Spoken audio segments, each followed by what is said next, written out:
Hello everyone, I hope everyone is doing well today.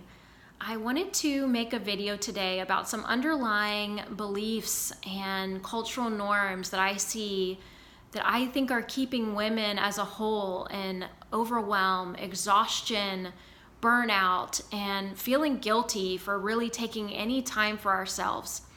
This is a conversation that I am so passionate about because I see this as really an expected norm from women now, that we, even as women ourselves, have just accepted that to be a woman is to be overwhelmed and exhausted and feel guilty for taking time for ourselves.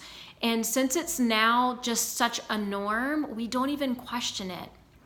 And when we don't question it and we don't have awareness around some of these underlying issues that may be keeping us in this state, then of course we can't change.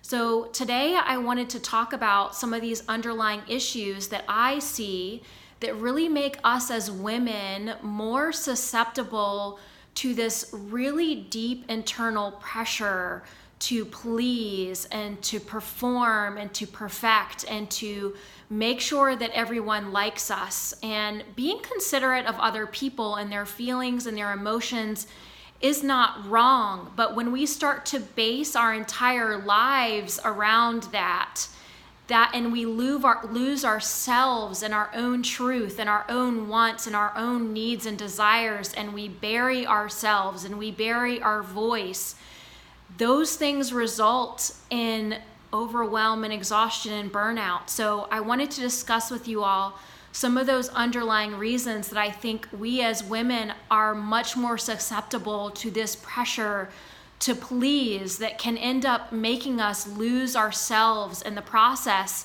and make us feel overwhelmed. These references are from Tara Moore's book, Playing Big, and of course I'm going to expound upon them, but I'm going to give you 5 reasons. The first reason is that we as women are more relationally focused. And again, this is a great thing, but we can take this to that place of feeling the pressure to please, and it can make us much more fearful of losing our belonging and of someone not liking us, and can make us much more apt to end up silencing our own truth just to keep the relational peace.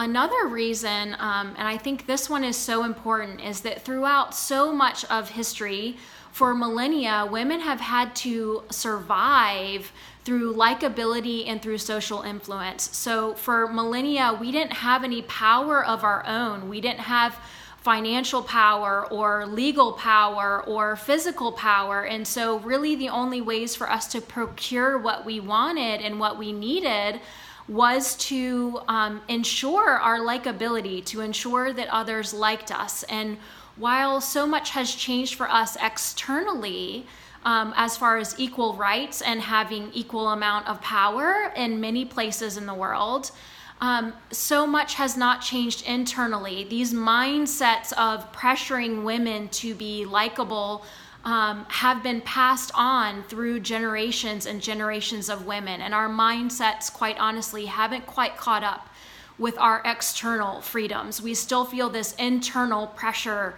to make sure that everyone likes us. And it quite frankly feels threatening if we feel that someone doesn't.